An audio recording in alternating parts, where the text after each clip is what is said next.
डाक शुणी महाप्रभु संकेत करिले सत्यनारायण पूजा देवाकू कहिले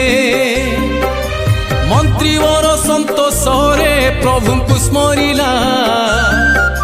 सत्यनारायण पूजा करिव कहिला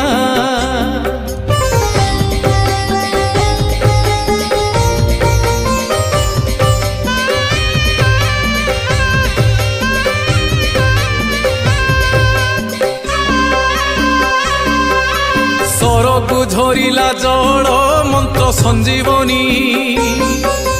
जीवित होइला पुत्र बसिला से क्षणी